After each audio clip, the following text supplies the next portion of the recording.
Hey guys, welcome back to another episode of Comic Book Weekly, and I am Mike Spider Slayer from Comic Book Corner 2.0, and of course we have Kat Comic Uno, Hey guys. and of course we have Brant Fowler. What's up, everybody? Yeah, guys, welcome to another episode. Hopefully you will enjoy this week's episode. We kind of got lost in track of, talking before the whole show started, and we're like, crap, we got to get started. So, again, welcome, everybody. We're going to talk about, obviously, our top 5 comic books of the week, and we're going to talk about this week's news and probably a whole bunch of other stuff that we didn't plan on talking about. And, of course, we're going to be taking your questions live. So thank you all for joining the show. And I'm going to pass it over to Kat to get started with this week's news. Yes, we have actually a lot of media news. So I'm going to first start out with the comic news. And first up, we have Guardians of the Galaxy being canceled. I know Mike was on and off with that series. I don't think I read any issues of Guardians. So I don't really have much of an opinion for this one. I read the Donny Cates run, and then I started reading the Al Ewing run, and I just felt like it was, I don't know, I couldn't get into it. It wasn't the same. Then I tried changing the team around and doing all these different types of things, and I felt like if you were not on it from the beginning, you had no idea what was going on. And I feel like that was the issue with it. And it's kind of the same thing of how he writes when he comes to Immortal Hulk. Like if you don't read from the start with a lot of his stories, you don't know what's going to go on. So I feel like it's a tough thing for people to jump on, and it's not the same Guardians of the Galaxy that maybe people have been reading for years and years. So it just abruptly ended. So I'm sure we'll get another Guardians of the Galaxy, especially since the movie's going to be coming out. Not shortly, but it's going to be coming out eventually. So they're going to relaunch a title. Who that writer will be in the future, of course, we don't know. But I don't know. I don't think this book was selling that well. Yeah, I think them changing a team kind of proved that for sure. It's like, okay, what do we do to make this book sell? Right. Yeah. It's like, what can we do now? So. All right. There'll always be another. I was going to say there'll always be another Guardians, though. Yeah. Oh, for sure. I'm sure they're probably just getting a new creative team, and they're like, okay, we'll relaunch this in like the next year. So we have a couple comments here. We got Terry says, "Hey guys, how are you? I'm here. Shout out to the chat." And then Jace says, "I set an alarm so I didn't have to worry about missing a YouTube notification this time. Going to bag and board some vintage comics while I listen to you guys." Well, nice. Thank you for showing up. I appreciate that. Awesome. This time I tried to put it on the Facebook page and everything else, so hopefully that other people would get it. So, so you don't guys miss out on the show. So we're trying to make it a thing to post it early so you can catch it. Yeah, we are. Absolutely. We're trying our hardest on that one. So going on to the next thing, which is Robin and Constantine getting a YA graphic novel. I believe it's from the same writer as the Raven and Beast Boy stuff. And honestly, I'm just glad these are doing well. Like, I think these books are important and going towards a different audience. Again, will I read it? Probably not. But I do think these books are important for the industry. And they look like good books, too. So if you're a fan of graphic novels, go check this out. The Robin one looks pretty interesting. Yeah, I didn't mark this but as you're saying that, something hit me. I was showing Lisa some ads in the back of the book, actually, and she saw the Beast Boy and Raven one, and she was like, "Oh, that looks interesting." And Lisa's someone that doesn't read a whole lot of comics, and she's very particular about the kind of comics that she likes. She really liked Wolverine and the X-Men when that was out, but she hasn't read a lot in a while. But stuff like that appeals to her. So it is totally cool, like you said, that there's an audience for that kind of thing, and you're bringing more people into comics with different kinds of content. Tevia says, "How can Constantine work for a YA novel?" I think they just do a different. That is a good question. I think they just do a different vibe. He's written differently. That's all. Mm-hmm. You can do anything with any type of character. You just write them differently, right? It's just kind of like, I'm just going to throw this out there. You look at the original Teen Titans cartoon, and then you look at Teen Titans Go. It's a perfect example, right? It's just made for a younger audience. Yeah.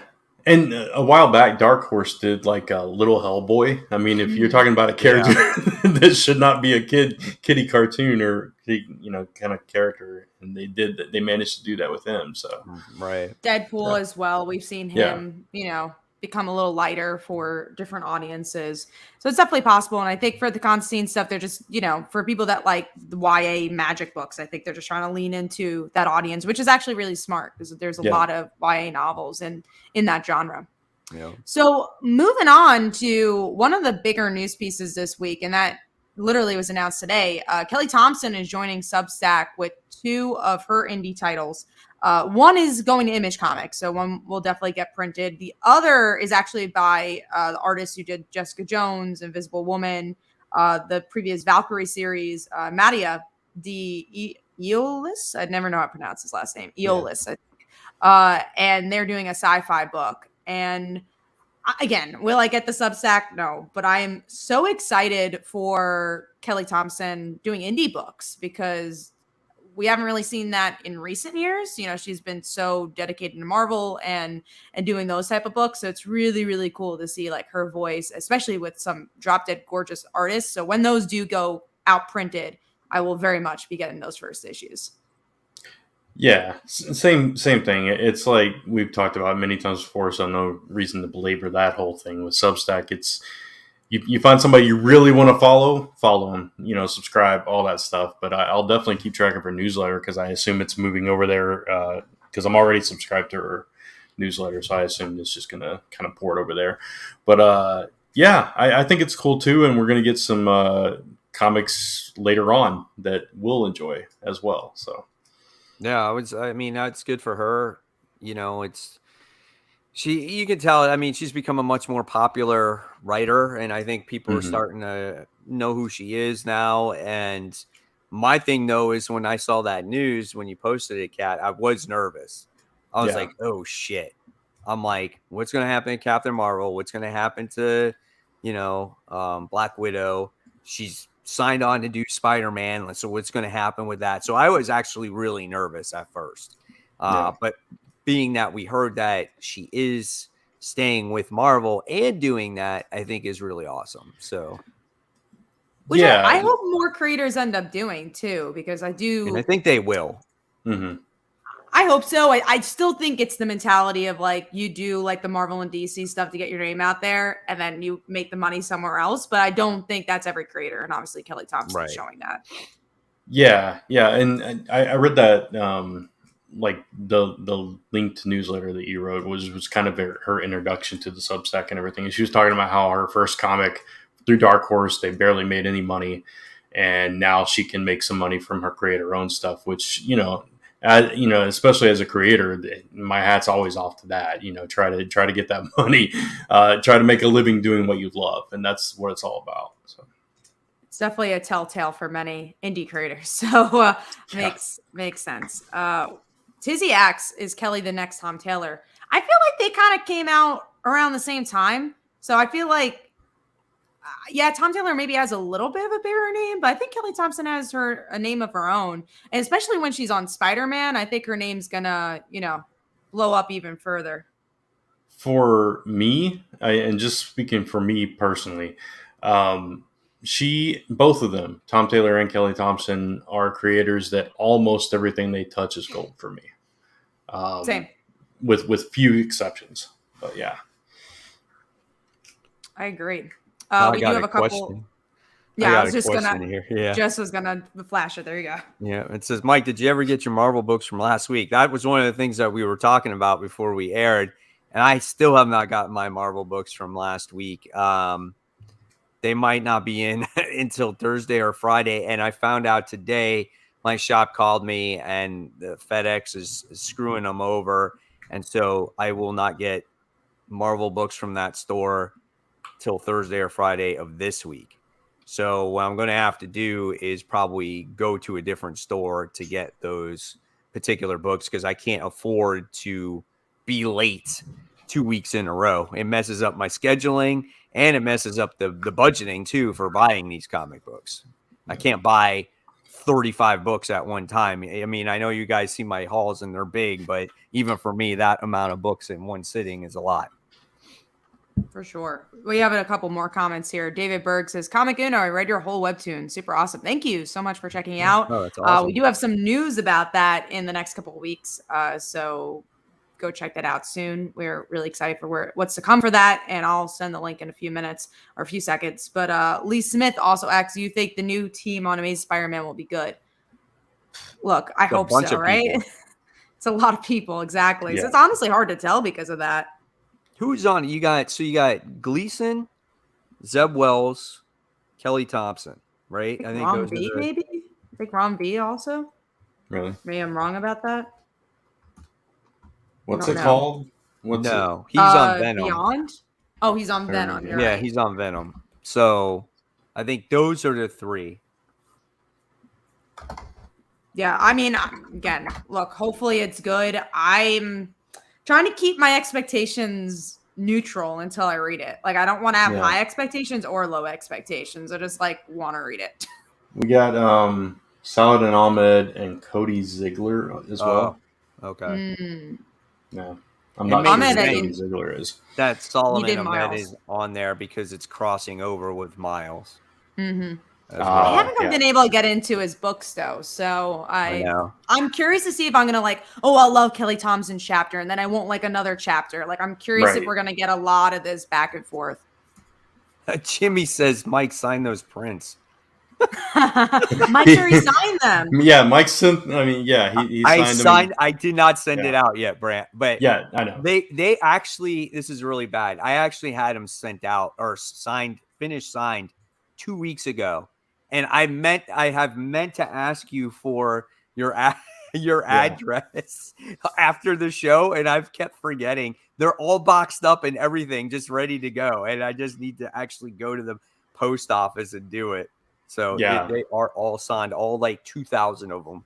Yeah, it was a slip of the tongue. I meant signed, not sent. But I finally gave him my address yesterday. So hopefully we'll get those taken care of soon for you all. Yeah. One more comment and then we'll go to more news. Real Mano says, I just subbed to Slice of Life on Webtoon. Good stuff so far. Thank you so much. Really appreciate all the subs. It's free, so you guys could sub and never read it. That's fine with me. I make a joke with one of my friends, Phil, who is my co-writer, and I say, I don't care who, if you buy the book and then burn it after, you bought the book. Who cares? You can do whatever you want with the book later. But I just read it, and that's fine with me. Or just buy it, and that's fine with me. Okay, let's go to that's all the comic news. So moving into Sandman's first look. So Brant, you wanted to discuss that. Yeah, just briefly, because I actually did watch this, so I figured I might as well mention it. So I've never been able to get into anything Sandman. I've tried a couple of things here and there, and it's just never taken. So I watched this teaser trailer, and I'm like, okay, maybe in live action form, this will do something for me. And I watch it, and I'm like, yeah, it's probably not for me. I was I was the same way, Brant. I was sitting there watching it, and it was I don't know why. I was watching it with no sound. I think my wife was sleeping. Yeah. So I'm like, oh, let me watch this. I'm like, why am I going to watch this? I've never read a Sandman comic book in my life. And then I'm watching it, and I'm like, I don't even know what the hell this is. So it was just forget it. And I turned it off, and I'm like, I have no interest in it. So, if fans out there like it, that's cool. But I didn't have any interest. This, in fairness, this teaser trailer gives you nothing. It's like a bunch of people in robes conjuring something. And then they're talking about Death's got a bunch of brothers and sisters. Which one did we get? And they're like, we got the Dreamer. And that's pretty much it. And it's like, okay, that gives me absolutely nothing to hook me. But okay, good if you're a fan. So, yeah, I'm not a Sandman fan either. I didn't even check the trailer out. So I'm like, I know it's not going to be for me. And I'm glad. I guess I was right there. Figure Drawing says, but why? Sandman is timeless. I think it's just for such a specific audience too. Yeah, I just never got into it. I don't think I just. Even when I got back into comics, I had no idea what Sandman was.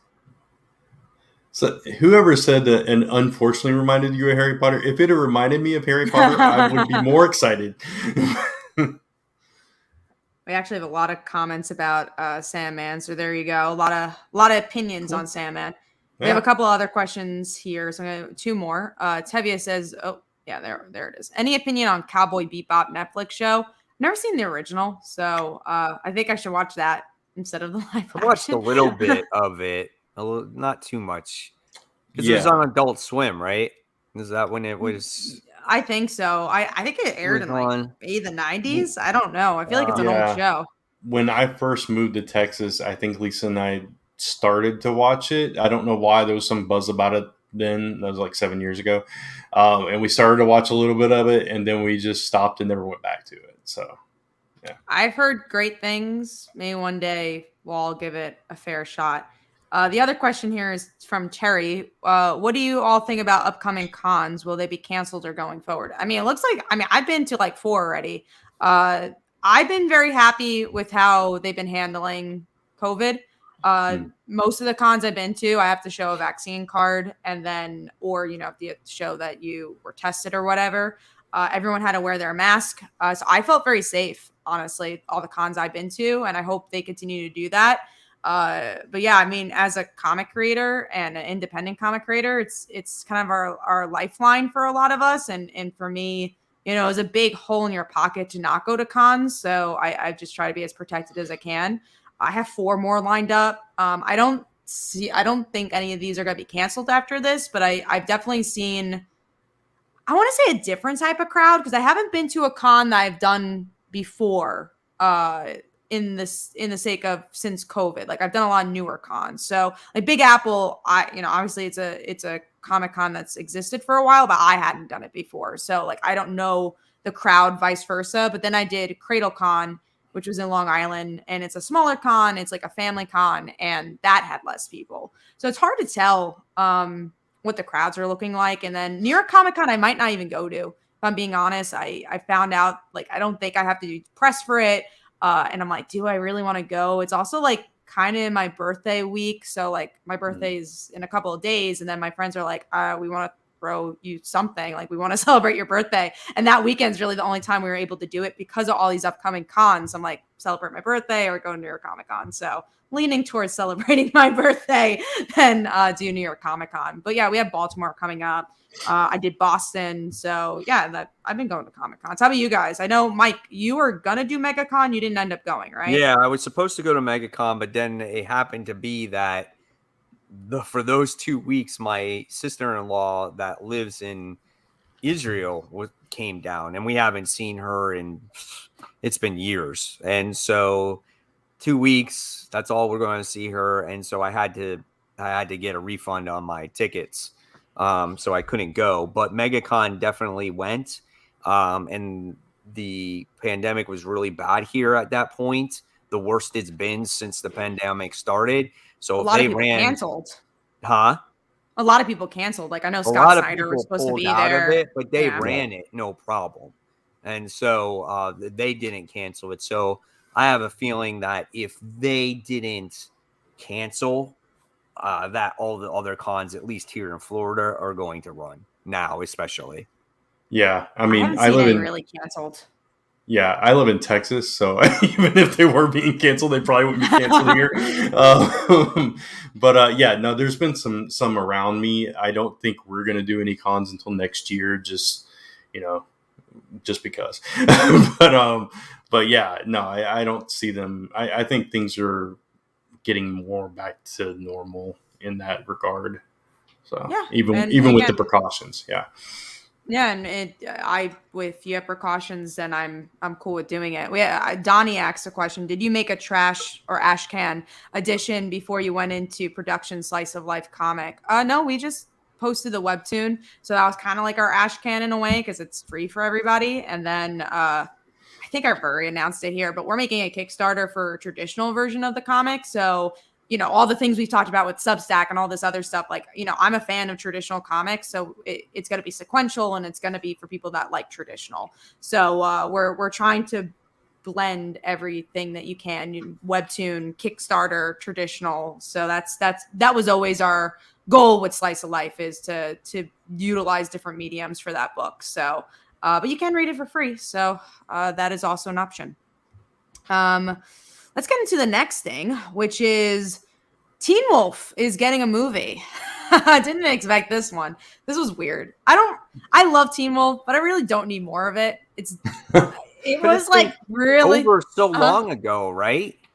Yeah. It was a couple of years ago. It ended on a simmer. Like, it definitely lasted longer than it needed to be. So why are we getting this movie? I don't know. Yeah, I'm still kind of excited by it just because it has been a little bit of time, and we're going to get I don't know how many of the cast are actually going to come back. I've seen Tyler Posey, who played Scott, and Holland Roden and Shelley Henning posting about it. So that's the only ones I've seen so far. So hopefully, but I don't know. I agree with you. I think it lasted just a little bit too long. They were trying to do that second class basically, and that didn't really work as well. And then it just kind of faded away. But maybe this will give us a stronger ending. I don't know. So yeah, the ending was just okay for that. So we will see. Tevia asks, any opinion on the What If animated series? Mike and Brant, are you guys up to date with that? I'm one episode behind. I still did not watch last week's episode, but I love the show. I think it's great.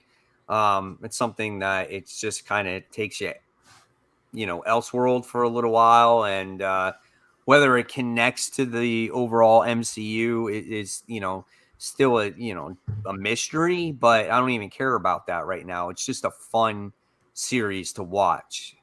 Before I answer that, I just looked up Teen Wolf. It's almost been 4 years to the day since that last episode.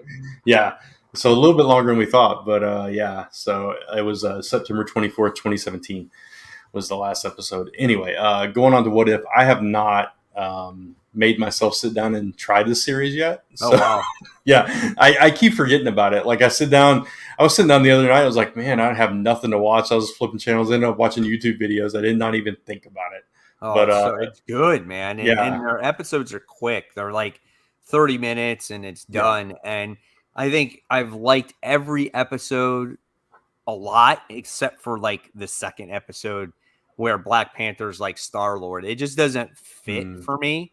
But all the other episodes have been great. And there's one episode with Doctor Strange. Man, that was so good. It was so good. And they have a Marvel Zombies episode, and it's awesome. Yeah, so it's really a lot of fun. Cool. I'll definitely try to check it out before next week. So speaking of Marvel and Disney Plus, Miss Marvel's been moved to 2022, which I think we've all kind of figured with the Hawkeye, which obviously makes sense because it's all based in Christmas. So, I hate waiting, but it was expected, I feel.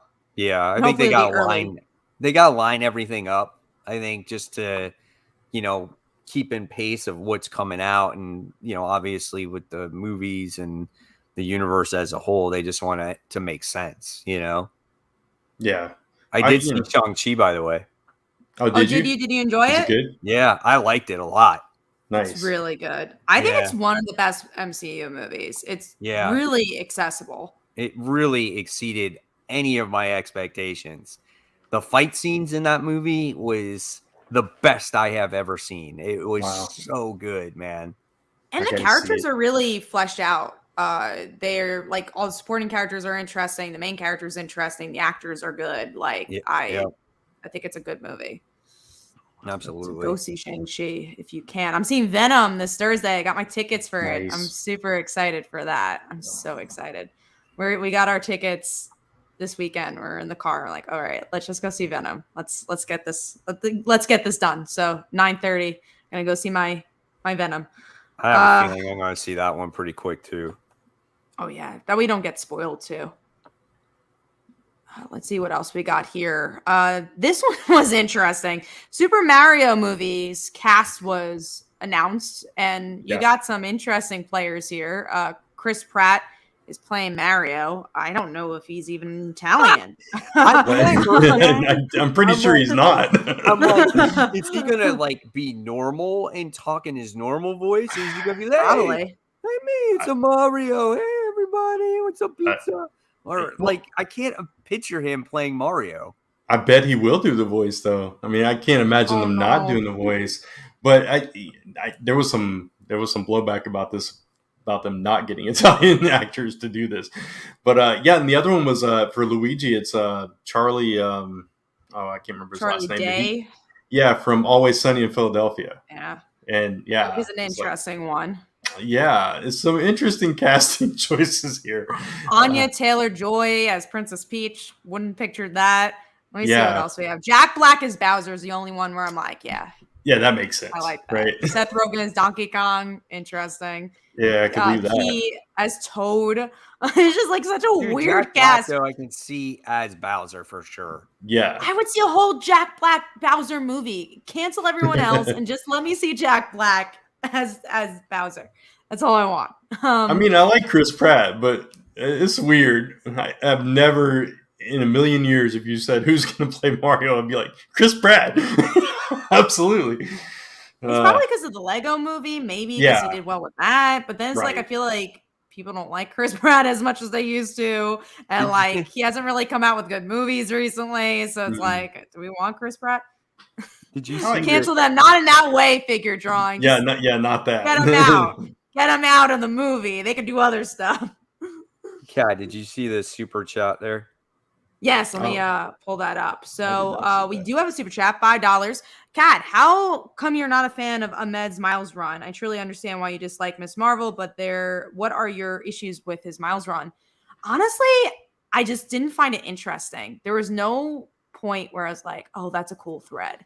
I also felt like it was way too angsty. I didn't read every issue. I've only read a few issues of the run, but every single time I tried it, there was never like, oh, I need to read the next issue. I've read quite a few of the issues off and on, and I just don't feel like it just seems like obviously Miles is a little bit lost, confused. He doesn't know how to deal with his feelings, but he seems like such a minimal character compared to what he was in the Ultimate Universe. He was much more grand. He meant much more. He had a much larger supporting cast. Here, it seems like he is a second-rate Spider-Man, right? Mm-hmm. All his people that he had in that universe, he doesn't have here. And he's called Spider-Man when he's not really Spider-Man. You know what I'm saying? So it's like I feel like he's in Spider-Man's shadow, and he doesn't have the villains to make his book that interesting to rise him to that next level. And that's where I think he's actually lacking. And I think Tevia asked a question earlier about, well, why is Ben Reilly fighting Miles Morales in Spider-Man in the future? It's because it has to do with this corporation that Ben Reilly is attached to, and he is supposedly maybe the only Spider-Man that is supposed to be Spider-Man, and Miles is called Spider-Man. So I think that's why it's kind of like a supposed battle, but I don't think it really is. But that's at least, I know, I mean, I took your question there, Kat, but that's what Miles... You've also read more of it. So. Right, that's what Miles is to me. Like, if you read Brian Michael Bendis' run, and I don't know if he has, and you read this run, you will notice a difference of the character absolutely. By far. Yeah. For sure. I think that is the biggest thing, is that you know how high it can go, and then you just got this run. Yeah. No, and like Mike, I've read quite a bit of this run. Same thing, kind of, I would drop off it for a couple issues, try it again for a few issues, that kind of thing. And I agree with that. It doesn't feel quite the same, and I don't expect it to be the same exact, storytelling, etc. And I do think that this series has tried to kind of ground him. You had a little focus on his school, and some drama there, some stuff with his family. You've brought in some of his supporting cast, but largely, I agree with you, Mike. It's kind of like we were talking about Spider-Man a while back, where his supporting cast just disappeared. And it's like in this series, they bring them in when they need a plot point, but otherwise they're completely gone. And the stories that have been taking place in this just haven't been as interesting and compelling for me personally. So like his version of the Clone Saga kind of fell flat for me. Oh boy. they brought back the Ultimate Universe Green Goblin. That fell flat for me. It just, nothing has been quite at the height that I personally know. Well, just all of us know that Miles can be, like you said, Mike. So right, yeah, and they've given him a sister, so he has a sister, and But it's a supposedly baby sister, right? yeah. So what's she And, gonna do? and supposedly there's this this clone now, like I don't know, it's like his brother. Like it's so weird. Right. It's just like, okay, I'll find a cure for you, and now you can be my bro. Okay, it's so off the wall. I don't know, but And doesn't I he have continue. Gonke, who's already like a brother to him? Like, couldn't they just do more with that? Right. Yeah. For a while, he was just gone, and he had that weird ponytail thing going on, and then all of a sudden, he just didn't have that anymore. Yeah.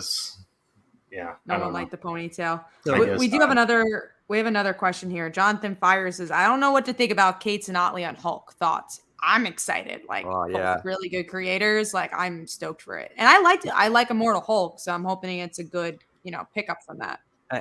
It's not though. He's traveling. Oh yeah, something different for sure. But I mean, like, hopefully on the quality, traveling the universe or something weird like that. But you're gonna expect something completely that you haven't seen from the character, I'm sure. But I think I am excited for it as long as Ryan Otley can stay on the book, which hopefully Marvel allows him to. I think it had to do with editorial when it came to Spider-Man and Ryan Otley. I really do think so.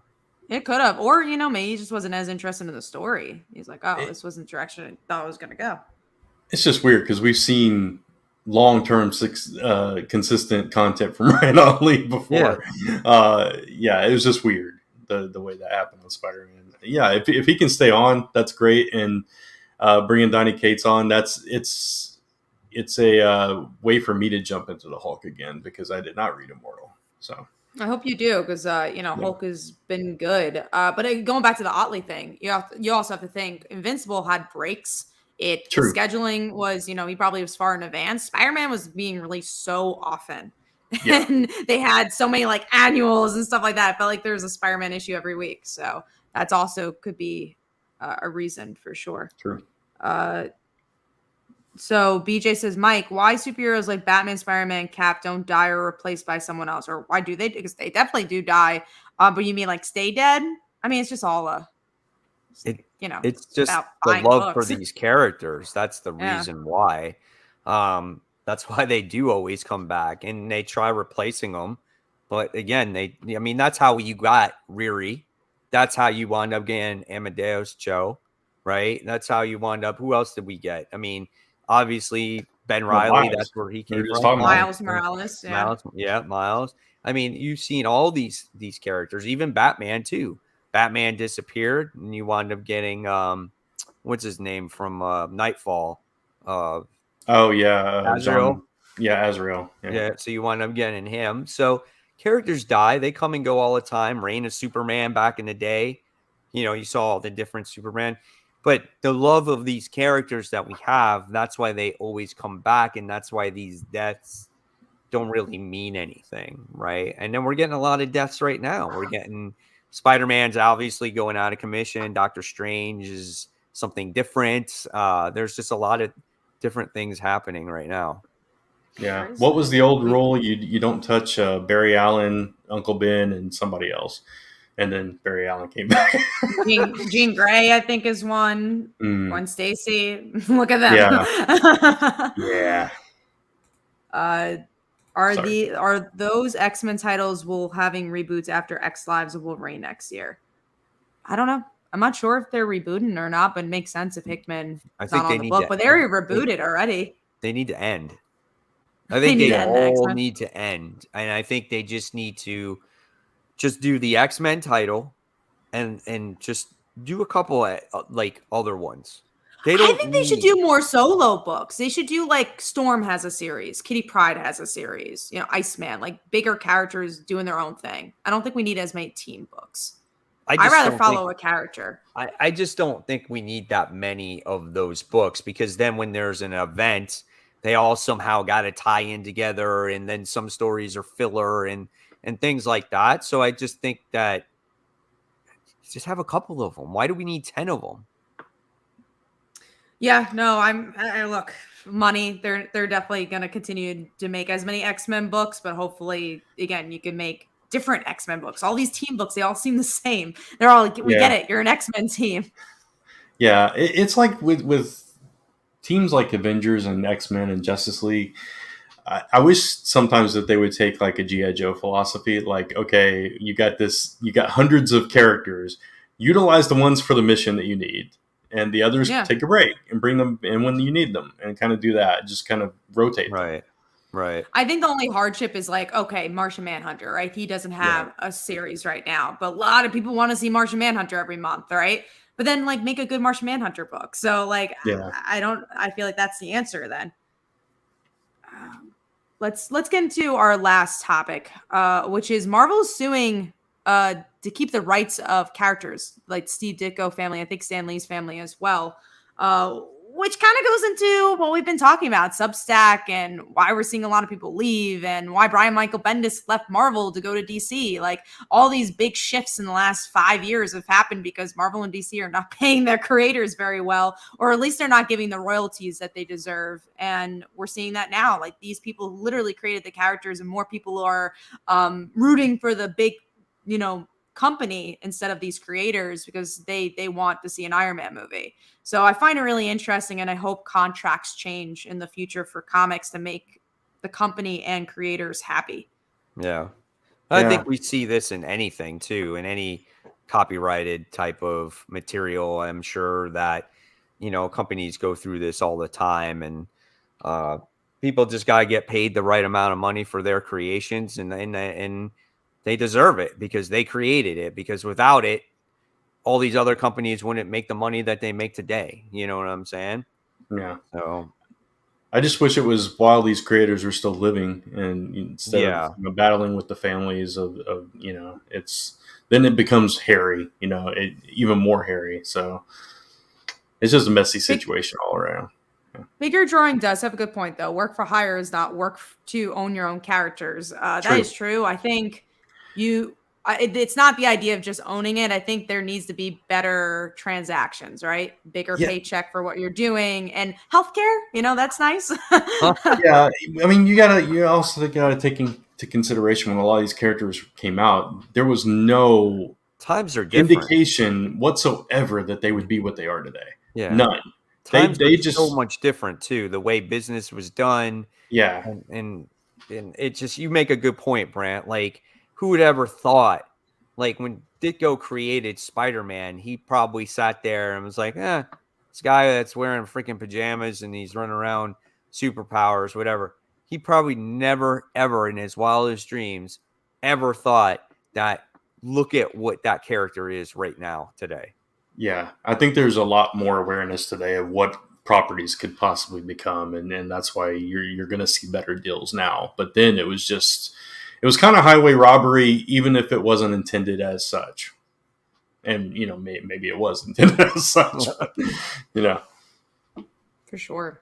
Well, that is all the news. So we're going to shift into we're going to shift into our big topics now, and then we'll go into comics. But before, I guess I'll mention By Visibility real quick, because we are ending that really soon. It's actually ending in 2 days. So I'm going to just screen capture that as we get a backer. So By Visibility is going to be done Thursday at 10. So hopefully guys could go check it out. We're over 1,000 backers, which is amazing. We've been getting glowing reviews with all the reviews we've been getting. And yeah, it's kind of been a whirlwind with all of this. So hopefully guys could go check it out, see what we've been up to, and see how high we can get this. Again, it's over 1,000 backers, which is kind of blowing my mind. We're inching closer and closer at $30,000. So hopefully you guys could go check that out, and I'll have a link in the chat in a few minutes here. But let's get into our. I hope so. I really hope we get to 30. Usually the last day is really big, and we just got a big jump because of our last 48 hours, because they give notifications to everyone that follows. So we just had a big jump there. So hopefully we continue in these last 2 days. But honestly, the lull of the Kickstarter hasn't even been a lull. So I've been so blessed for this, and so happy with how everything's been doing. I'm very happy about it. We also have a couple more questions. Someone asked, did you guys hear about the Babylon 5 reboot? I did, but I've never seen it, so I don't really have much. I'm Just that not a JMS is Babylon on 5 it. person. Yeah. Yeah, me Yeah. either. So, Jimmy asks, Ember update. Brant, give your Ember updates or any updates you'd like. The last Ember Hunted is at the printer. The proofs have been approved. They were sent through for the printing process. It's going to take about 3 to 4 weeks to get them to me from last week, I think it was. So in about a month, I'll start shipping those out. Cool. Very cool. You want to hear about my comic book update? Oh yeah, of course. Yeah, I don't have any, so back it up, your guys. Your comic update is that you didn't get your Marvel comics this week. Watch my YouTube videos about comic books. There you go. But That is support and those watch this guys, podcast. guys. Support those guys. Thank They you work very hard much. at what they do. We are trying, and yeah, hopefully, all the indie stuff and all the webtoon stuff and everything we've talked about, like this is a culmination of all our stuff that we do as well. So like we said, hopefully you guys go check it out. But main topic time, I think we should talk about Batgirl first, because I don't think that'll take us as long, but we have the new Batgirl suit that was introduced at the end of Nightwing. I remember I told these guys, I was like, oh yeah, this is spoiled already on me for Twitter, but it wasn't really a spoiler because like, who cares? It's just a new costume.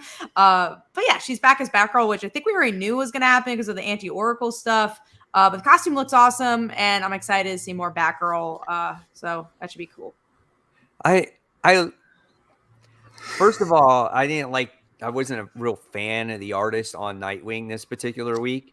So it's the same artist as Spider-Gwen. Right. It didn't work though for me. It just seemed, I don't know. It just seemed darker or something weird about it. And just the way like Barbara was standing there with that stuff, it looked like she was like hunched over or something. It just looked a little off, And then she's got this staff. So like it looks like she all of a sudden now is going to use this staff to either help herself walk a little bit better and kick some ass. Yeah, I like the artwork just because I'm used to it. But I do think the artist, the actual main artist for Nightwing, fits better. There we go. For this book. But yeah, no, I'm excited. You're right. She doesn't usually use a staff, so that's going to be interesting. It's very Tim Drake. Yeah. So we'll see where that goes. Yeah, it's the outfit is fine. I just don't like the way it was drawn here either. That was kind of my nitpick with it. It's like, man, it looks like it doesn't fit her right. It's like it's weird. It's a little like large. Yeah, a little baggy. Like, she's hunched over, and in the shadowing in maybe it just wasn't colored right because it's the shadows were off on it, and it was just off for me. And again, that staff was just like, yeah, she's using it as a cane. Like, look what she's doing. So I don't know. It'll be interesting to see what it's like when it's in action, I guess. Yeah, exactly. So the next topic is the Doctor Strange death, which I guess could honestly go into big books, which is Death of Doctor Strange issue 1. He kind of died, but then we're also getting this 60s version of him to like be the detective. So the detective, every murder mystery has an outsider as a detective, and the outsider is himself. So I don't know how to feel about this book at all. He like completely created a version of himself in case he died, or some type of timestamp or something to where he's like, well, just in case I die, as soon as I die, the older version of me is going to come out and continue on. So that's the way it looks, right? Talk about reminding you of Harry Potter. Anybody that's watched or read Harry Potter, the Horcruxes, they were little pieces of Tom Riddle's / Voldemort that he hid away in objects to bring a younger version of himself back. That's what this is. It's so weird, but I didn't mind it. It was. Oh, I like the issue. Yeah. I actually did. Now I'm just curious if 60s version dies. Right. I hope so, just because I don't if Doctor Strange is gonna die, he should just die. I thought I introduced the idea of who's gonna be Sorcerer Supreme pretty well. The beginning was a little slow, his daily routine. I'm like, I get it. I know Doctor Strange is. I don't really need his daily routine, but I like the art. I think it has a lot of potential. We have a couple comments here. Facebook user says, "Hey, Comic Uno, what's in your cup?" It's Coke Cherry. Not getting drunk on here yet. So no rum in there. All right. Then we got new type JB wow. Lee says, thank you so much for the $10 Yeah. super chat. We Thank really you. appreciate it. It's funny. Kamala and Jaime Reyes have a lot of things in common. Their original runs are fun with cool cast characters. Their new 52 magnificent run was the grim, mean-spirited mess. Honestly, yeah, for sure. I lean more towards Kamala there. I don't have as much familiarity with Jaime, but very true. I don't think he was. I mean, Jaime was cool, but it was like I felt like he's not as prominent in DC New 52 as Kamala was in the Marvel universe. Mm-hmm. Yeah. I get that they're similar, but just Kamala just kind of took off, Yeah, it's like Jaime. They really have to kind of push Jaime for whatever reason. He just didn't take off but Miss Marvel just blew up. I feel like because like his supporting cast wasn't as strong as Kamala. Right. I feel like even his plot work wasn't as strong. I think Miss Marvel just hit home on everything you can, which is why we're getting a TV show. I did like that book. The Blue Beetle one? Blue Beetle? Yeah, I did. I don't think I even read it. Along with that, and I'll say this every time, Vibe. I love Vibe was great. Oh, yeah, I like Vibe too. Yeah, it was so good. Vibe was a surprise hit for sure on that one. Any other thoughts on Death of Doctor Strange? For me, it's like, let's wait and see. I don't think it was a perfect issue 1, but also wasn't a bad issue 1. I liked it. I really did like it. I did like the routine. I loved the dog in the beginning. And I loved how it just seemed like an off day. And I liked how it turned into it crossed over with Strange Academy, which I could appreciate that because it shows you that they're trying to connect the two books. And then, like I put on my panels of the week, like, oh, who is the new Sorcerer Supreme? Because he mentions it that it could be somebody in this actual room, you know? So I thought that was kind of cool. Yeah. I like the tie-in with Strange Academy as well. That was a highlight of it. And I too like the routine. It was fun for me, seeing him go through all that. But it also intrigued me as to who killed him. It's like the way that the killer was introduced. Yeah, it's like you got a glimpse, but you have no idea who that is. But there's familiarity there. Doctor Strange knew who it was, so it's like, okay, who is this? Yeah, and so that's invested me in the story. So. Absolutely. So curious. I mean, I don't think obviously that's going to be the Doctor Strange. I think it's a spell, or it's only going to last so long, or something of that nature until somebody takes over. Yeah. All right. So I think now we'll move on to the comics, right? Yes. So, and we'll continue to take your guys' questions as well. I love we love definitely the conversation. All right. So we just talked about Death of Doctor Strange. So that's that. Any other comments on that before we move on, guys? I don't think so. Good. All right. So let's talk about Aquaman, the Becoming issue 1. So I glanced through this book a little bit online. So I thought it was okay. I mean, it didn't blow me out of the water. I didn't think it was the water. Yeah. Fun fully intended. Yeah. Just what everybody was saying about it, I was like, oh, what am I missing here? And I liked it. I thought it was enjoyable. I thought the artwork is enjoyable. And that was that. It was okay for me. I had a lot of fun with this issue. I don't like Aquaman, but I really like Jackson. And I think they introduced him really well. Like, I think he was an interesting character. I love the beginning. I love his rapport with his mom. And obviously you get both sides. You get the Earth and the Atlantis stuff. Right. I liked his rapport with Aquaman. I liked the potential of him and this boy. I just thought it introduced pieces really well, and they even referenced Andy. The ending was really rushed for me. But other than that, like, the art was really good. It's like, this is what I want a first issue to be, and the potential of a new DC book like this. And I thought it was just a really solid book. Yeah, let's just hope it's not predictable and the bad guy is the waiter.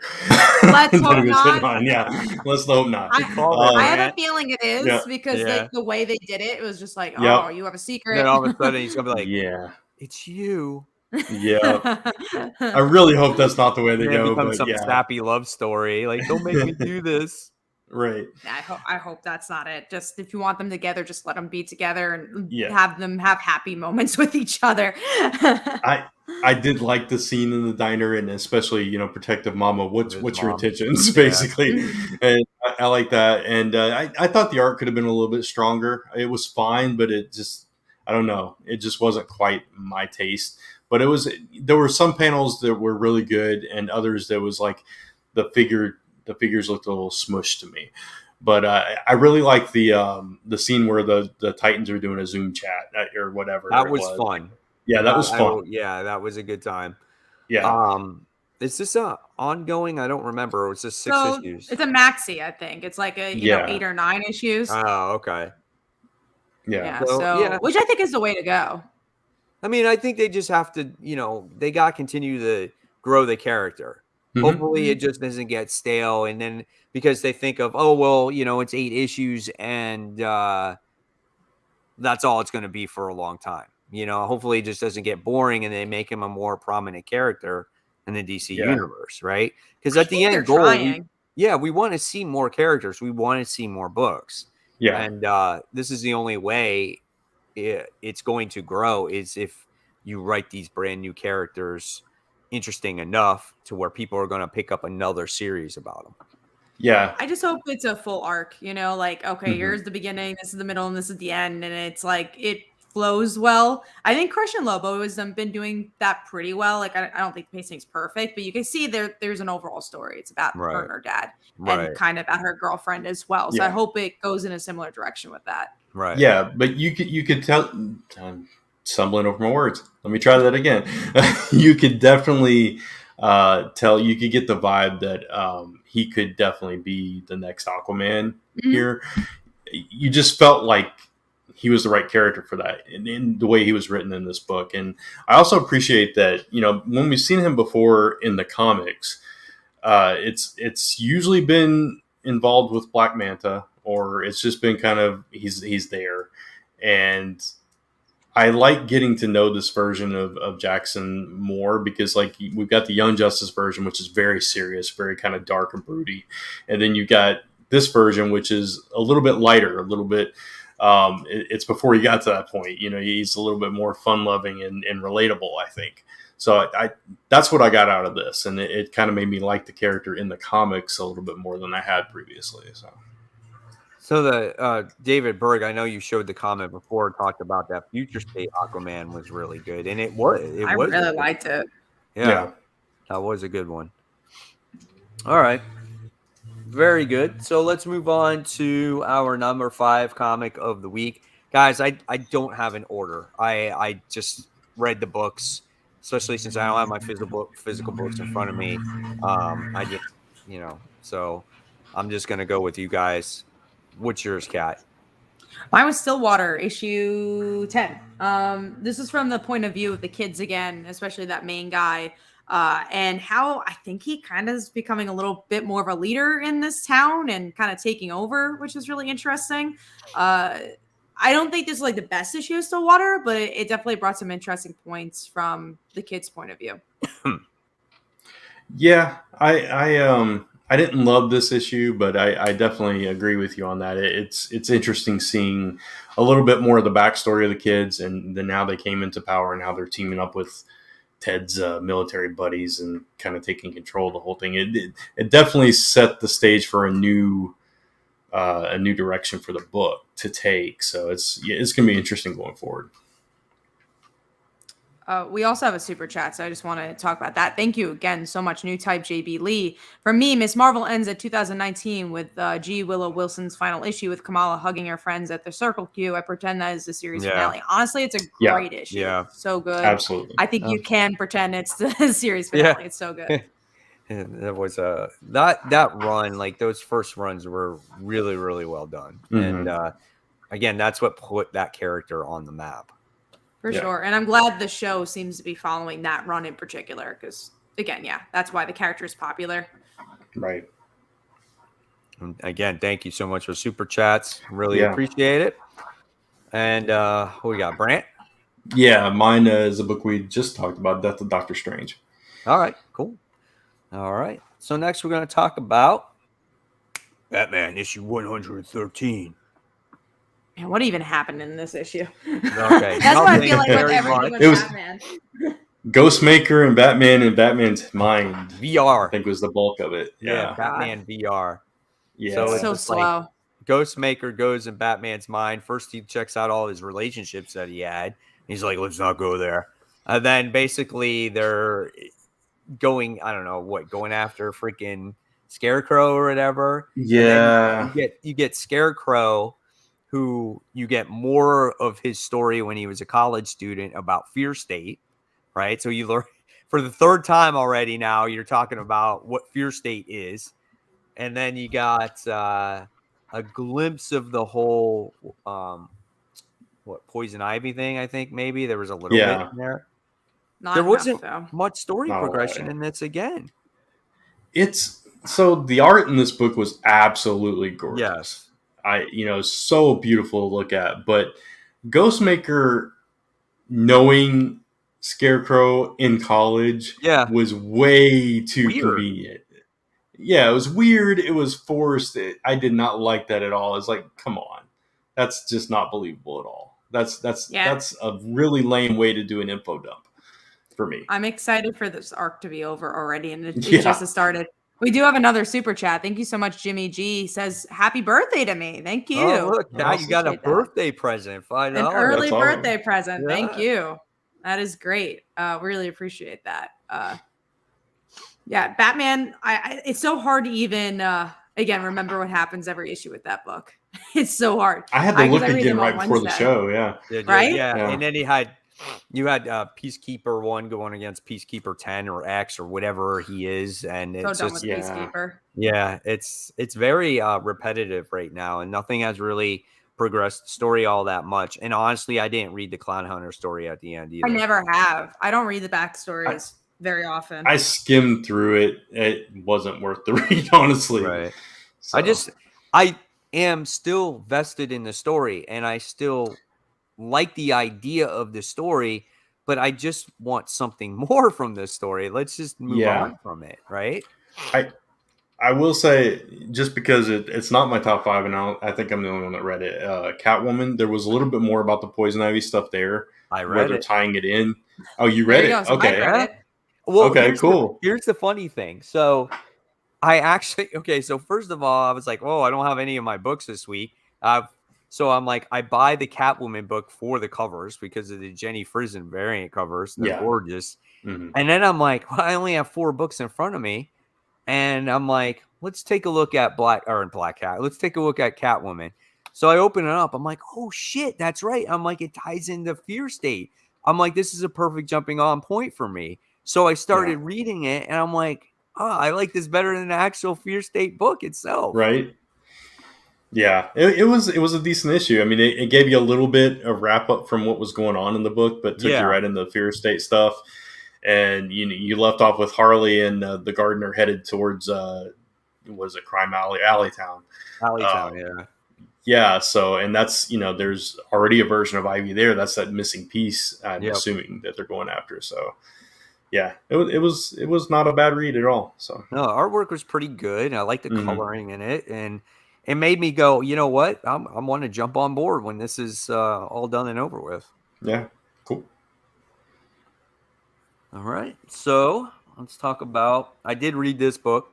I did read Fantastic Four issue 36, and I must say I am really enjoying this book. I am so happy that I jumped on board. Hey Frank, what's up? I did jump on board. Hi. And he met Anne Brandt. Other guy. I jumped on board. Now I lost track of my thoughts. No, I'm sorry. No, it's okay. Oh, I jumped on board with King in Black when it came to Fantastic Four. And I think Dan Slott's been doing a great job with this. And then we just are coming off of the, 60th anniversary issue. And now it's continuing the ramifications of what Dr. Doom has done with Johnny Storm. And he's going through some really emotional stress right now. But being that he's in this complete supernova, he cannot feel anything. He can't cry. He can't go through anything. And the thing that triggers his powers more is this being angry. And they're trying to find this cure for him, which is totally interesting. He breaks up with with Sky in this issue also. Really good artwork, in my opinion. And I think Slott really nails the family dynamic of this book. It was a really good read for me. Yeah. There was some really good dialogue in this too. That whole scene with the breakup when he takes her band off her arm and she goes, "You lied. It hurt." And I was like, "Oh man, that's that like pierced me in the heart." That was some deep stuff and very simple, but very effective. I thought this was a really strong issue, and I was kind of concerned. We talked about it last week. We already getting another issue, but this issue was really strong. Yeah, absolutely. I think this is some of Dan Slott's best work, honestly. Absolutely. I also like that this is a one-off issue because I feel like, especially with Dan Slott, he goes with these very prolonged arcs, and it's kind of nice that you get a one and done. It's all about Johnny. It's all about everyone reacting to Johnny, and it was a good Johnny issue. I also really enjoyed this a lot. Yeah. Also, same artist as one of the artists on G. Willow Wilson's Miss Marvel book. So also really solid art. It's sad too because they lock him in a freaking basically a basement at the end, and he's just sitting there by himself, and it's so. And no one sad, can see man. him too with the cameras because it will, the fire will affect the camera, so no one can even watch him. So bad, God, I feel so sad for him. I wonder what is going to happen with him as time goes along while he's like this. I have a feeling they're just going to revert it at some point, but I'm curious what his turmoil will be as he goes along. Yeah, because he's somebody that thrives from attention, from being around people, and now he's completely alone. That could, at least for a while, completely damage him. Yeah. So. Mm-hmm. And the family already has so much drama going on. So you have, Franklin and his power stuff. Yeah, they always do. But they have a lot of like internal drama right now. Yeah. Yeah. That's what makes it good though, because again, we always talk about family dynamic in the comic books, right? And I feel like family dynamic is what makes books relatable for people because we all deal with our own family situations all the time, right? So that's what Dan Slott is doing right now. Yeah. Speaking of the family, I just remember that scene with Franklin where he came up with that solution. Let's do this that fixes me and Johnny. No, we're not. Getting with that. It's like, that was in my panels this week. Was it? Yeah. And so she's just like, how can you be so selfish right now? And then Val is like, yeah, teenagers. And then he's like, and then he's just like, excuse me for figuring stuff out. He walks away. I'm sure she wasn't super smart anymore. She'd do the same thing. Right. Yeah. So that was funny. Good issue. Mm-hmm. All right. So let's move on. Let's talk about your guys' number 4 this week. So Brant, what was your number 4? Aquaman the Becoming. So we already talked about it. All right. Kat? Mine was Baby Teeth, issue 20, the last issue of this. And honestly, it's very much an epilogue. It's what the son is up to, how he kind of defeats the devil, and how he lives on after his mom, after his aunt. And yeah, it's just like literally like, 30 years later, what would happen? It was a pretty solid issue. And overall, if you haven't read the series, I think it's a great trade read. It's not that long. It's 20 issues. And it ends on a pretty solid note. It's cool. Glad you liked it, and it finally ended after all these years. All these years being delayed. I mean, it's been years because I remember talking about Baby Teeth, and I remember I was like in my last house almost 3 years ago, talking about Baby Teeth. So it is so insane. It was delayed for a very long time because obviously Venom and everything else he was doing. I also feel like crossover hasn't come out in a long time. I think it comes out tomorrow, but it feels like that's been on a hiatus for a long time. Frank's asking, do you think Baby Teeth will get a Netflix type of show?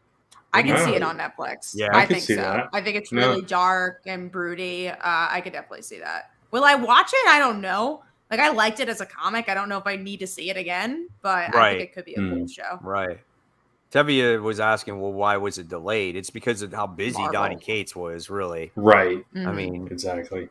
Before, I think he was pumping them out pretty good in the beginning. He also released this before he became Donny Cates. Right. So he blew up after that came out. Yeah. Yeah. So, all right, cool. All right, so now we move on to. Oh, I didn't even read this book. Batman Secret Files Miracle Molly issue 1. I'm gonna get some water. Start talking about it. It's okay that you didn't read it. I thought it was better than I expected, honestly. I hated the art. I was just gonna say that I hated the art. The story was fine. It was like, all right, we figured out like who Miracle Molly is. Great. Did I need it? Not really. But the art was really not for me. I really disliked it. And it got me out of the story.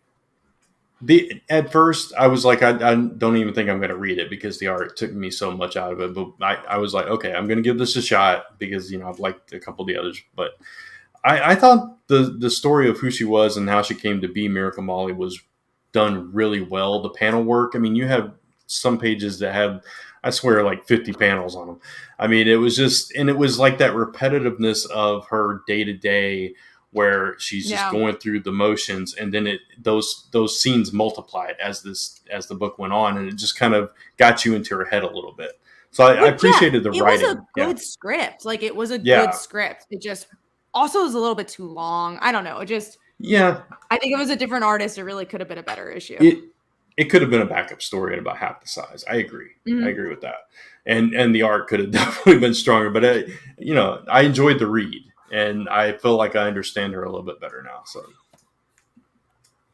yeah, I'm kind of with some of the people in the chat there too. Like, if a story art if it's that bad, it really takes me out of it. I mean, the story will have to be tremendously good in order for me to, continue with that book. Yeah. We do have a question. Terry Vaughn says, what is the best Image book right now? And it's actually the book we're about to talk about. Maybe not this issue, but the best book out right now, I think, from Image is Radiant Black, in my opinion. Yeah. Oh, and Firepower. I don't even know. If you had to pick between Firepower and Radiant Black, which one's the best? I guess, of course, it's all opinionated. I mean, there's really good book, Radiant Black. Really good book, Firepower. Some people would say Stillwater is actually a really, really good book too. Stillwater is really good, but it is a little slower because they focus on so many characters. And I don't think the artwork is as strong as a Radiant Black and a Firepower. Right. And then I would say that personally, me, like the Me You Love in the Dark is really good. My gosh, what else is there? I know I'll always say it, but Stray Dogs was a phenomenal series, which so many people are still buying today. I have the trade right here, I think. Did you read it yet? Not yet, because I'm going to Baltimore in a couple of weeks. I'm saving it for the train ride. Oh, you'll be done with it in like 10 minutes. It's such an easy read. But there's so many. Noctera. I love Noctera. That is so good. That's good. There's just so many really good independent books out these days. And the stories are so good and so original. So it's all basically kind of really what you're into, I think, when it comes to, certain types of genres of books. For me, between Firepower and Radiant Black specifically, that's a hard choice for me. It's like Firepower gives me more with the family stuff, I think. But Radiant Black, I just can't wait to read. It's like one of those books that it's the action, the art is so good, and you got good character work in it as well. And it's just, then you got, the action with the space stuff and all that. So we don't even know what's coming yet. Yeah. So it's like, it's a hard choice right now.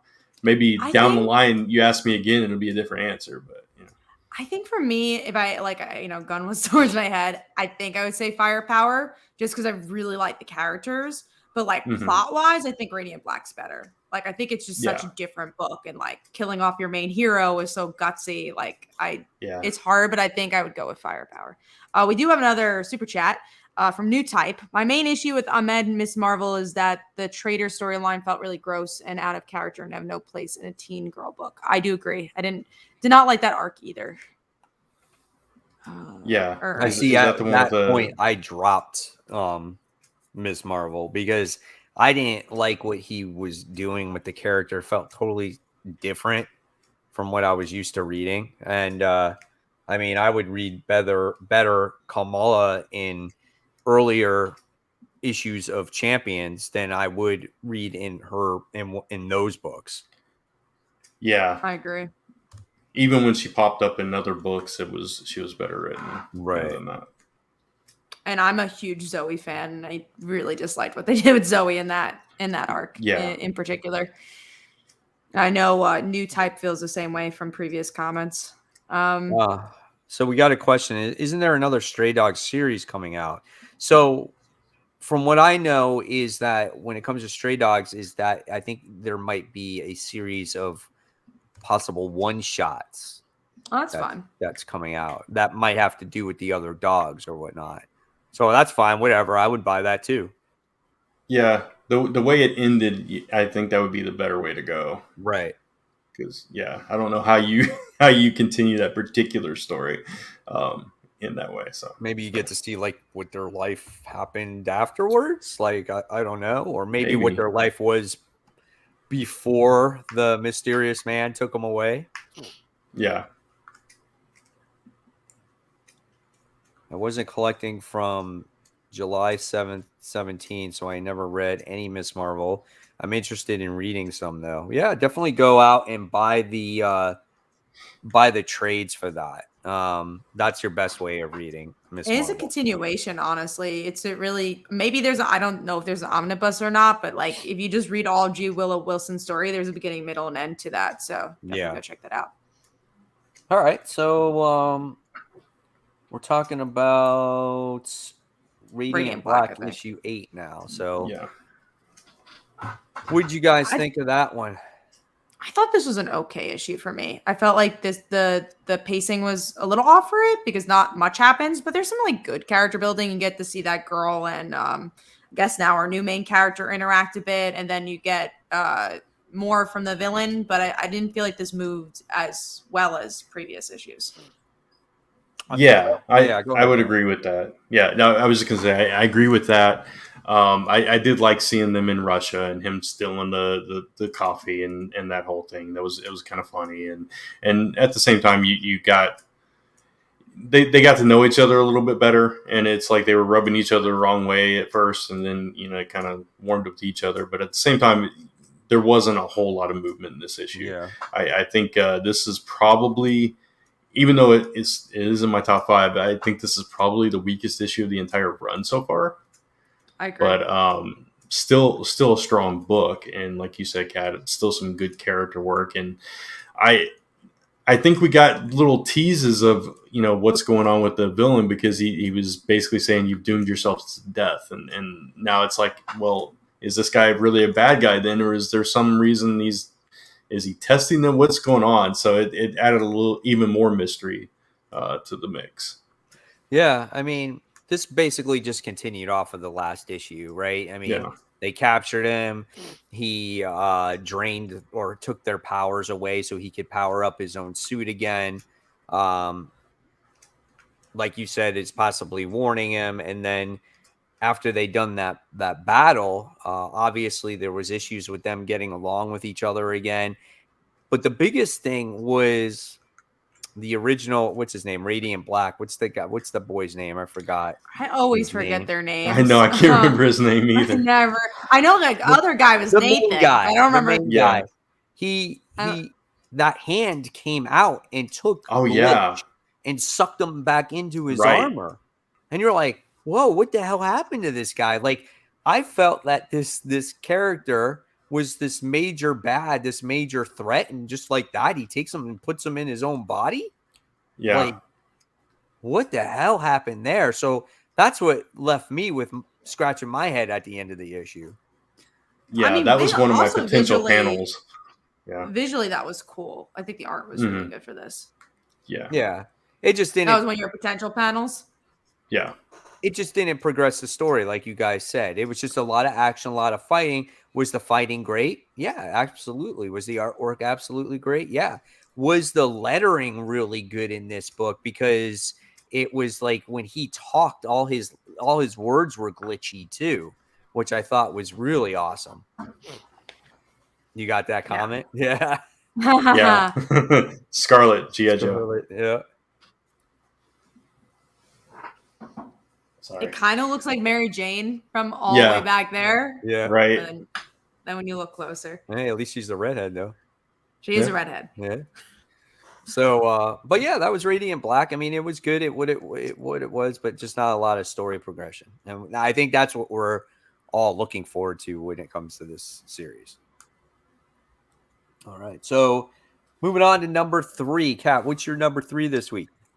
Sadly, Nightwing, and I'd say sadly, I know it's number 3, but I thought this one was a little bit going with emotions a little bit more just because it is tying into Fear State. But the moments I enjoyed them, like I like seeing Batman and Nightwing teaming up. I like the art style. I do agree it's not as good as the original art style, but I still liked it. I like the ending with Batgirl, so it was a good, solid issue. It just wasn't a number 1 pick this time around. Excuse me. Yeah, I can agree with that. I mean, of course, it's Tom Taylor. He's got to do what he's got to do to tie into the event that's going on. The big reveal you get, obviously, is the whole Barbara Gordon thing. There was a cool scene in there with Nightwing teaming up with Batman, which I thought was really cool. Batman calling him his son, which I thought was kind of that one touching moment in that comic book. And somehow, some way, Tom Taylor always finds a way to be like, oh man, that was a pretty cool emotional moment there. He's so good at that. But besides that, there really wasn't, I guess, all that much in this comic.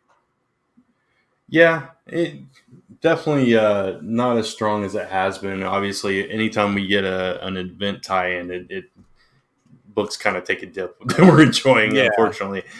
But and we've already talked about the art. But I did like those moments. I liked Barbara, kind of saying, "No, I'm gonna see this through. This affects me. This is Oracle. I gotta see this through." And Nightwing coming in there and, like you said, fighting in the alley and stuff, and Batman saying, "I already saw what basically my dad died. I'm not letting my son die." That was a great scene. Yeah, I really like that scene as well. So, not as high as it would have been normally, because this is usually just like almost an automatic first pick for me. But yeah, definitely still a strong issue, I guess. All right. Yeah, man, it sucks with this, man, because what happens is he dips out on Bloodhaven and everything that he's trying to accomplish over there, and he's just like, right, my home too, Batman, so I want to stop and defend it. It's like, oh, come on. It's like, I get it. Don't you have enough Bat people to defend Gotham City? I guess not. So, all right, so that's Nightwing. So let's talk about Moon Knight. So Moon Knight issue 3. Were we doing our number 3s? What's that? I did mine. You didn't do yours, Brent. Yeah, I didn't do mine, but we already talked about it. It's Radiant Black. Oh, sorry, Brent. Sorry. No, that's cool. Oh, because we were talking about Nightwing. Right. That's why. Okay, I got confused, and Nightwing was next on the list. Right. There you go. There we go. All right, so now we're going to talk about Moon Knight, issue 3. So I said I would give this up to issue 4 because Tigro is in issue 4. But I read issue 3, and this is the best issue for me so far. Yeah. When it came to it was really good. I actually saw improvement. I actually understood what was going on, and I saw that, okay, now this book is starting to have some potential for me. I'm glad you said that, because as I was reading it, specifically the second half and going into the ending, I was like, okay, Mike's got to like this issue because this was his Taskmaster moment. This was where he came into being and who he was, and we really got to see what this book and this character was about in this issue, I thought. Right. Him taking on that Hunter's Moon guy, the other Fist of Khonshu. Just the way he just like dispatched him, it was like comes behind him. You think baseball bat. Yeah, you think he's done, and all of a sudden you got looming Moon Knight with a baseball bat, just conks him over the head with it, and it's like, nah, you don't know me, dude. it's like okay. Vampire people are just like, yeah, they're like, what? Yeah. So I was like, oh, that's crazy, man. And then it's just like, and he lets him go though at the end, and he just says, don't mess with me again, or you're going to be sorry. Yeah, I like that they kind of referenced previous versions of Moon Knight in this series. Like one character was like, we heard these things about you. He's like, yeah, I did all those things and probably more. And he kind of referenced those versions of himself, in the past, and it was like, but now I'm doing this. So it was a clean slate kind of thing that was written, seamlessly into the book. So I appreciated that as well. And I like how he's trying to do things right instead of just murdering. Because the other one, what was his name again? You already said it. Hunter's Moon. Yeah, Hunter's Moon. He was kind of just like, well, he's like, you're supposed to kill these vampires. They roamed the earth and they did bad things. And he's just like, yeah, but they're just vampires now. They're not murderers. They're not killers. They were just, they're just basically people that were turned into vampires. It wasn't by they chose this, Yeah. And so I appreciate how he's trying to change the ways. And the other one was just stuck in the old ways. So I thought that was cool. I thought the art looked good. I always love how it's at nighttime and they make it a thing to show the moon in the panels, which I thought was kind of just a nice little detail in there. And I'm looking forward to seeing now how this series progresses. Yeah. Because obviously this was the end of the story arc here. Right. Yeah. So I'm glad you enjoyed it. I was afraid it was going to be another one I was on my own with. All right, so let's move on to number 2. Cal, what was your number 2? Mine was Aquaman. We already talked about it. Cool. And Brent? Mine was Nightwing, which we already talked about. Okay. And let's see. So now we talked about Stillwater, right? Yeah. Okay. Yeah. And then Brandon and I will talk about X-Men issue 3. So what did you think about this issue with the High Evolutionary? So the art was good. It's like, why? What is this story? What I don't know where they're going with this series. I really don't. There was. So I want to say that this particular issue was more of a filler issue. Yeah. In very many ways. Because the High Evolutionary makes his appearance here. He's trying to make a deal with the X-Men somehow. And then it was rejected and they started fighting and there was this big brawl and bad things are starting to happen. And he obviously requires Mimic's blood. Like he actually praises Mimic for his mutant powers. And he said, he'll leave him alone. Just give me a drop of your blood. And that's what he winds up doing. He winds up taking off. Right. And they're like, do you think it was the right thing to do? And Cyclops is like, no, it's going to blow up in our faces in the future, but we'll be ready when that happens. Yeah. I was like, what the heck? He's just man. Solve the problem now. Worry about the ramifications later. So I thought that was hilarious. Like that's just like the slacking way of an X-Men would take, I would think that Cyclops would be okay with that, That's something that maybe Bobby would say. Right. Who cares? We'll worry about it later. It was a little odd, yeah. I mean, there were some fun moments in it, but it's like if you don't know the history of the X-Men and the High Evolutionary, you're lost on certain things that are brought up. It's like, why does Rogue hate this guy so much? What's going on with that? Why does this character have Scarlet Witch's and Quicksilver's powers, and how are they able to beat her so fast? It's like, what is going on? Yeah, it was. But it really, at the end of the day, has to do with that guy that wanted to travel to Mars and wants to go to Mars. And I think he's going to try to take over Mars and destroy Krakoa Mars, whatever the hell it's called up there. And then you got the other story. X or something. What was it called? I don't even remember. Yeah, I don't know. Planet X. Planet X? I don't even know what it's called now. But and then at the very, very end, you get the other bad guy that is trying to resurrect people, and he obviously gave Ulrich the information that the mutants are resurrecting themselves. Now obviously the humans don't know this, so now Ulrich is the one that knows, and he said put the story on the Daily Bugle. So this whole thing with them being resurrected could be a whole big deal in the future. Yeah. And so that could be a big thing right there. Yeah, and I like that.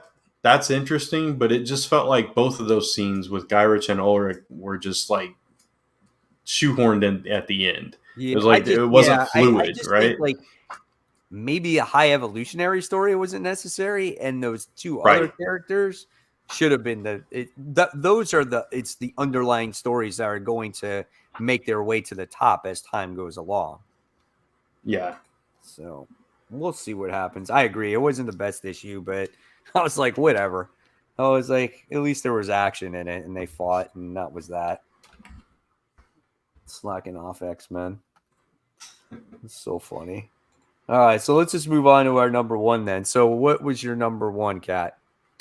Fantastic Four. We already talked about it. Yeah, I probably would agree with you there. That probably would have been my number one pick as well. I really, really enjoyed that book. Just so fun. It's just like everything you want in an issue. There's action, character drama. It was good. Yep. Brent? Fantastic Four. Oh, There you go. nice. Yeah. Why didn't you say something like 5 minutes ago when Kat and I were just talking about it? Just had to Because I know I gotta title, wait. right? Just be like, I talked about it. Because I know I'm gonna to reveal it though. You could have revealed it when Mike revealed it. You're waiting well, though. Yeah, I was waiting because I didn't think y'all think I picked it, so I was just like, yeah, I'll play it cool. I honestly didn't. I didn't think you did. I didn't Yeah. know what book you would have picked, but I wasn't thinking Fantastic Four. I don't think any of us really were thinking Fantastic Four is going to be the number one pick of the week, but end up being No. that. no. I mean- yeah. I just remember out of all the books that I read, that book really stood out to me this week. Which Yeah. is interesting because you have Radiant Black and Nightwing that came out this Yeah. week. Right. Yeah. Nightwing On paper, tied it's like into those are marked Radiant. 1 and 2, right? Yeah. Right? Yeah. Was it? Radiant Black was just like we already talked about that. Last Ronin came out this week, but that Yeah. just it for me, the Last Ronin, it's not, the delay is so long, right? Mhm. And so you would think that book is going to be better read in trade.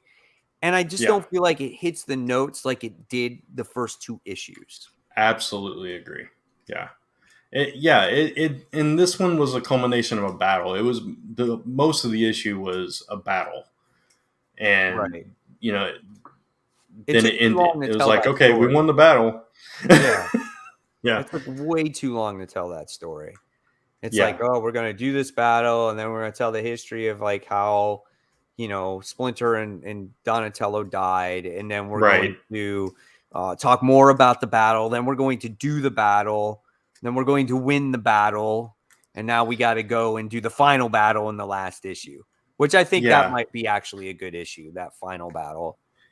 Yeah, and especially if they don't break it up with all those kind of transitions, because it was kind of cool seeing the art changes, and like when they're telling the past, it goes back into that classic black and white style. But doing that every single issue kind of dulls the effect for me, and it's just like, okay, we got to get through this now. Mm-hmm. I think that should have been just like here and there instead of every single time you get that. But. Right. Yeah, absolutely. All right. So that was our number one, and now we're gonna move on to the chopping block. Can't talk. The chopping block. The chopping block. The Yeah. chocolate block. The chocolate block. Yeah. We wish. All right. So Yeah. For me, Frontiersman, I did not like that book. It was just so like on the nose, like political, like saving the world, climate change, like great. You know what? I all for climate change and everything else, but I just don't need to read it in a comic book. I really don't, So I was just like, and I just didn't find the character interesting. I didn't find the book interesting. There was nothing really there for me to like grab onto. And so I just won't be reading that anymore. Just not my thing. And then the other book that I'm dropping is Suicide Squad, King Shark. I just didn't like that book either. That just, I don't know. I didn't find myself caring about King Shark. And he was teaming up with what's her name? Defacer. And then he has to go visit his family, King Shark, and then they wind up going to do this battle, and it all had to be related to the Red. So it was just out there, and I didn't like the artwork either, and I was expecting a much different book when I was reading it. So yeah, I won't be continuing that either, unfortunately. And then who we have here? What do we have? Brant, you have Summoner's War Legacy? I don't even know what that is. It's an Image title. It's based on a game. Justin Jordan writes it. This issue that came out last week was the last issue of the arc. So it's the end of that story, and it's like it was fine. I enjoyed it, but I don't know that it's strong enough to have me come back for a second arc. And especially if I'm not keeping up on like when it releases and stuff, I may just completely forget about it. So, gotcha. All right, Brant, you're taking over now with the most anticipated this week. Yeah, so we already talked about we got some big books coming out this week. So let's talk about a book I know we all enjoyed the first issue of, which was Darkhawk, issue number 2. Yeah, I'm excited to see where that goes. For sure. Yeah, absolutely. That was, I mean, not to recap everything we talked about before, but just some interesting takes on this character and the art style where, his I don't know what you call it, but I forget what it was that he has. The MS. I forget too. MS, was it MS? Yeah. Yep. Yeah. So the way that they illustrated that coming on and starting was really, really cool. So we'll see where that goes.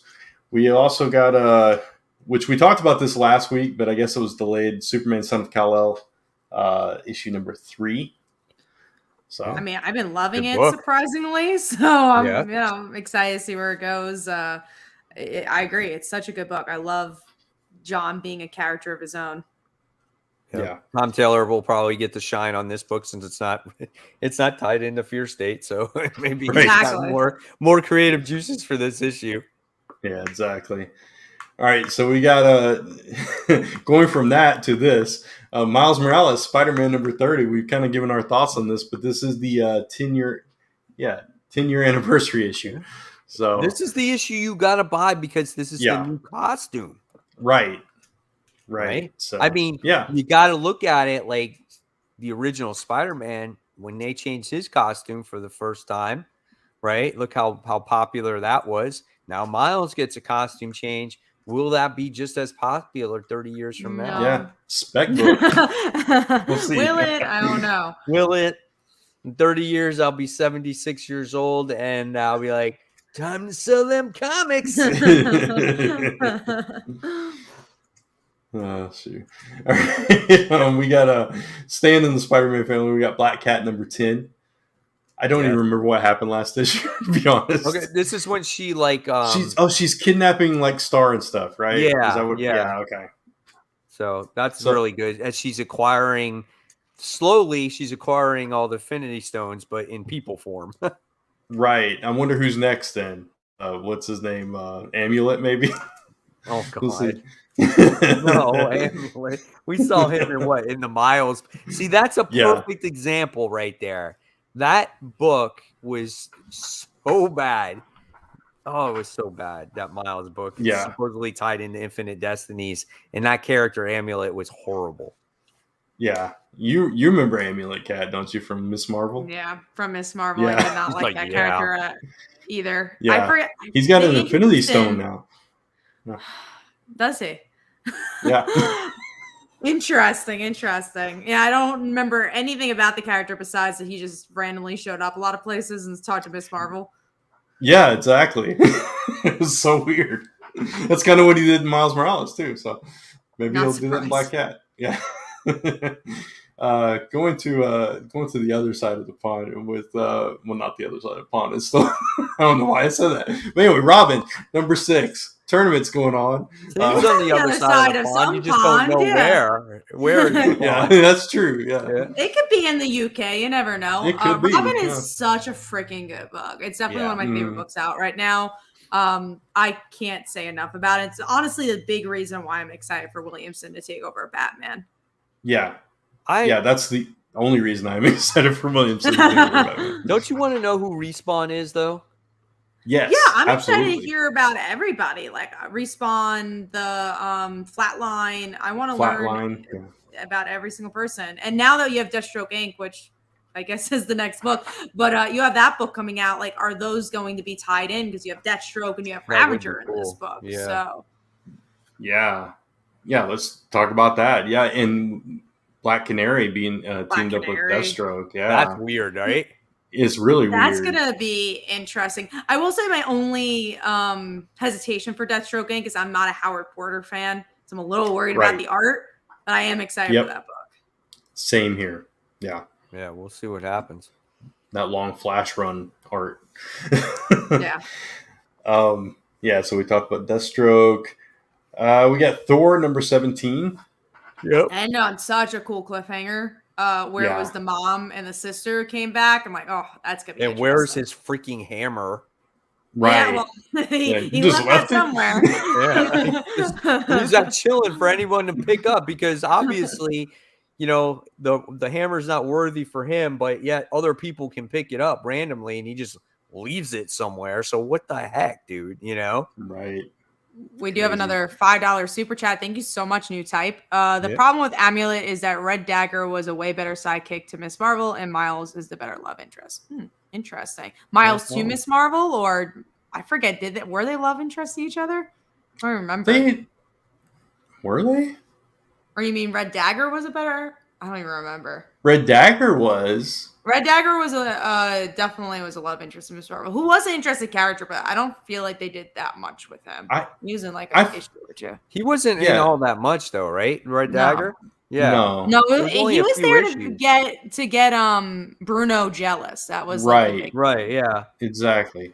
I feel like they've teased Nova and Miss Marvel, and they've teased Miles and Miss Marvel, but they never went anywhere with either one of those. So. It looks like you have another question from Miss Marvel, though, and Miles, I feel, have a closer relationship because she actually teams up with him in his books every once in a while, in his book right now, every once in a while. And they have this champions. Not even in Champions, but in the Miles Morales book, she's teamed up with him. Yeah. So but they have this little flirtatious relationship. But I still see them just like as best friends, kind of. Yeah. It's a weird relationship. Yeah, and they always just put him with somebody else. Like they skirted that and was like, okay, teaming up, put him with Spider-Gwen for a couple of issues, and that's gonna fall apart. I hated that. With this, I know. I was anyway, go ahead. Because of the movie. We do have another comment here. Right. So Peter Luck says, when I go to my local comic shop next, I'm going to be picking up Todd McFarlane and David Michelin's Omnibus Amazing Spider-Man run. Do you guys get anything outside the big three for me? I don't know what the rest says.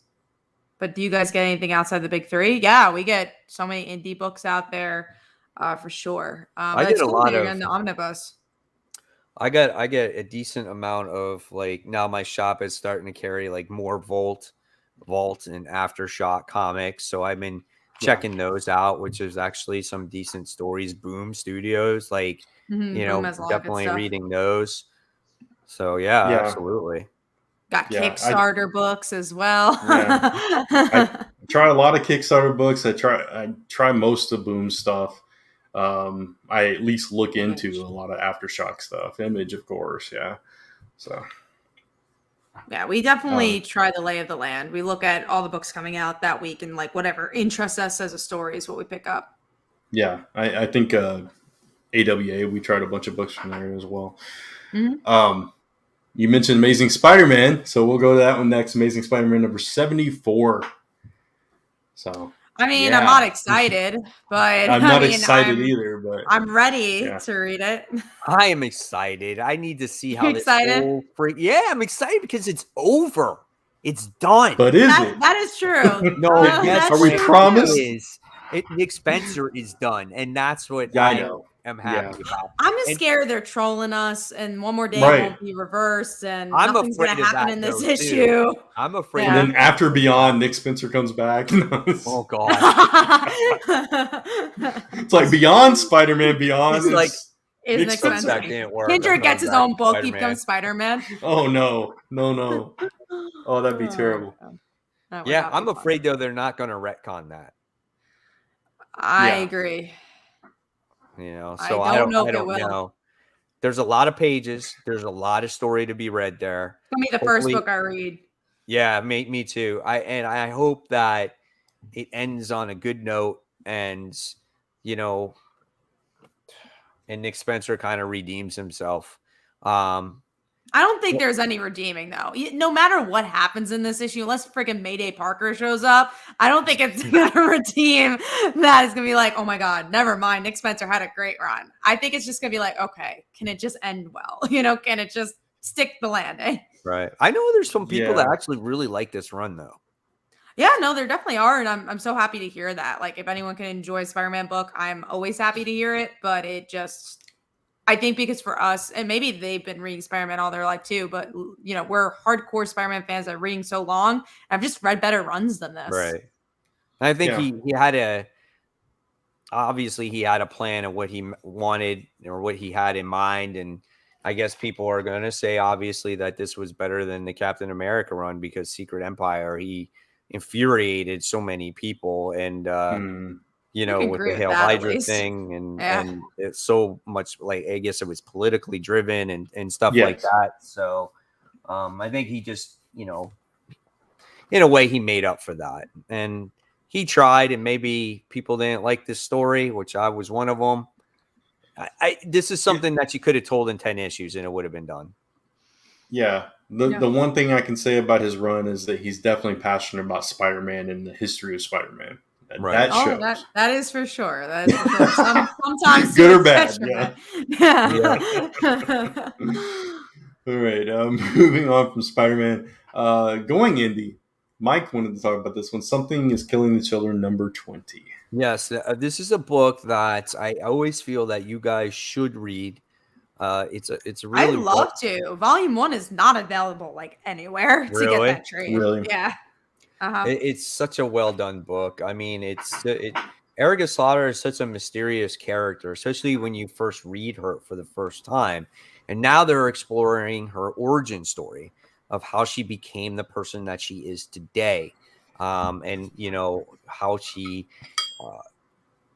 destroyed her first monster and how she overcame this great fear. I told this to Kat last time. It reminded me a little bit of Green Lantern. How she had to overcome these monsters to become the monster hunter that she is now. And just, it's so good and it's creepy and it's a little eerie. And I love this book, man. And I was such a dumbass because I don't know why I did not pick up issue 1 when this first came out. I don't know if it had to do with maybe my shop at the time not carrying Boom Studio comic books because they were very hesitant on carrying, you know, independent titles because they're afraid that they were not going to sell. So that could have been the possibility of that. And then when the story got a little bit more popular, they couldn't get that first issue back in. So I didn't start picking it up until I actually physically put it on my pull list and said, I want this. And I started it with issue, someone actually sent me issue 6. And then, so I started collecting it from issue 7, and I haven't looked back since. It's really, really great book. Nice. That's it. Find a way to try it out. Yeah, I found on Amazon they do have the trade. Just my store 100% does not have the trade. I've looked like during Free Comic Book Day. I was like, oh, let me get a graphic novel because you get like one for free or whatever the deal was. Right, yeah. So I was like, oh, I'll go check it out. And they only had volume 2 and 3. I'm like, well, I guess I'm not going to check it out. They do have it on Amazon. But I like supporting my local store, but sometimes you can't. So you got to get it on Amazon, I guess. I wonder if In-Stock Trades have it. It's possible. I know that Stray Dogs Volume 1 was a very hard to get. Like that was 1 per customer when I got it for my Stray Dogs, yeah, the trade. Mine was 2, I think, and it was just like I knew that for some reason, like I never pay attention when trades come out, but like as soon as I got to the comic shop, I went to where they carry their new trades. I'm like, Stray Dogs right in my hand.